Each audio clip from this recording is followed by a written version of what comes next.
दोस्तों नमस्कार, बिहनिया संजय से मैं कौशल तिवारी। भारतीय जनता पार्टी क्या सत्ता में बने रहने के लिए इस देश को बर्बाद कर देना चाहती है?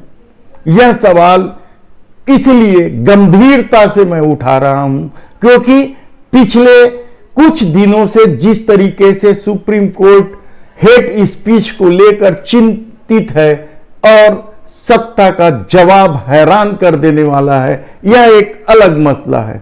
दूसरी तरफ भारत जोड़ो यात्रा को बदनाम करने के लिए नए नए हथकंडे अपनाए जा रहे हैं, नफरत का खेल खेला जा रहा है।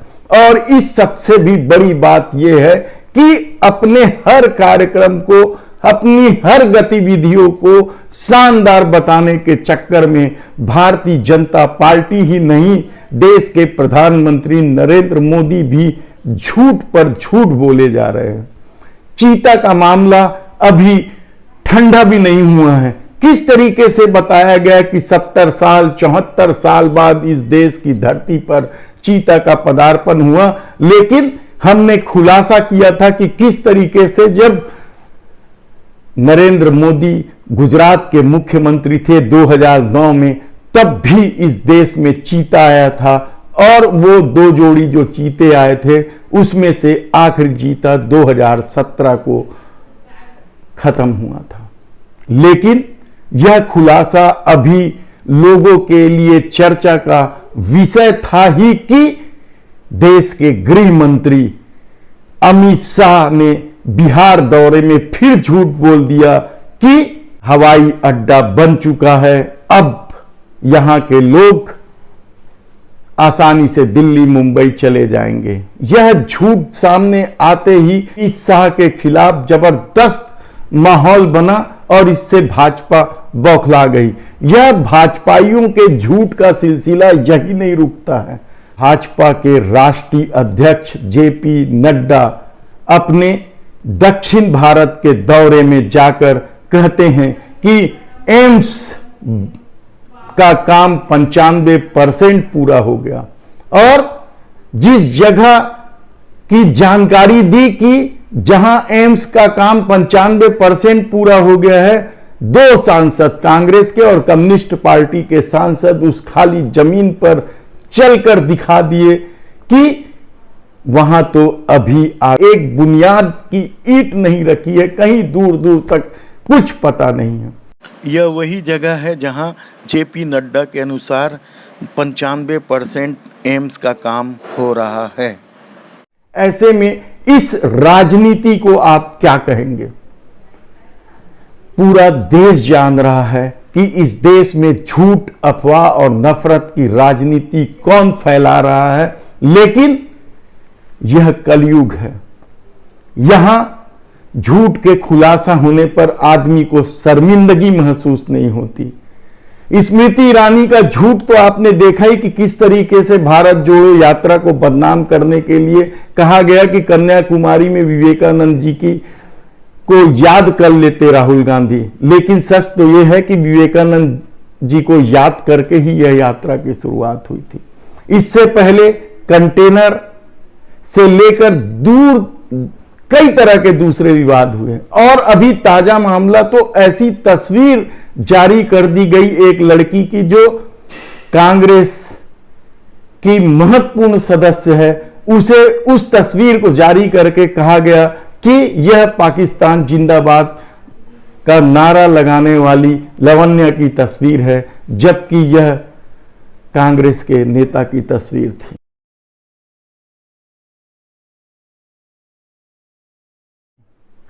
और जैसी झूठ का खुलासा हुआ, अब तो हर तरफ से बीजेपी को जवाब भी मिलने लगा है।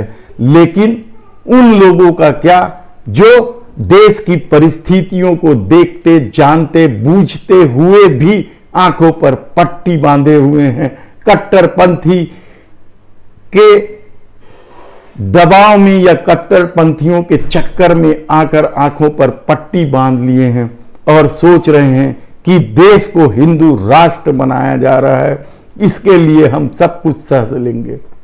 ये कौन लोग हैं? सबसे ज्यादा परेशान तो मिडिल क्लास है इस दौर में, जिसके वोटों का कहीं कोई बहुत ज्यादा मतलब नहीं है, वो सत्ता नहीं बदल पाएंगे।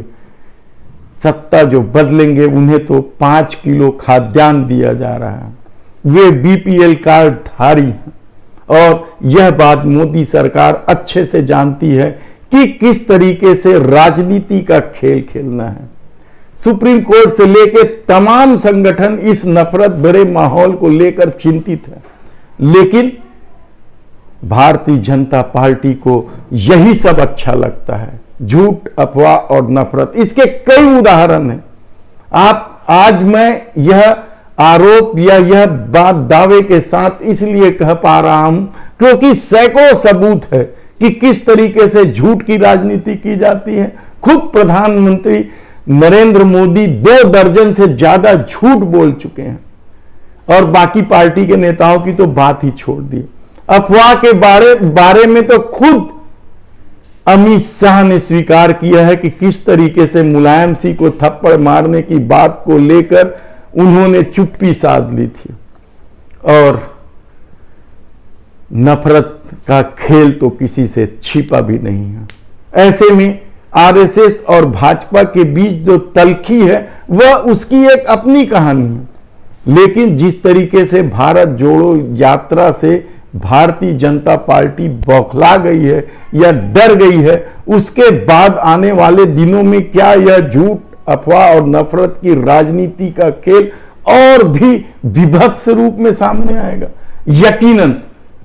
क्योंकि जिन लोगों ने अभी आंखों में पट्टी बांधी है उन्हें अभी इस राजनीति का दर्द नहीं मालूम है। आप याद कीजिए, सत्ता में आने से पहले और सत्ता में आने के बाद मोदी सरकार ने किस तरह के वादे किए थे।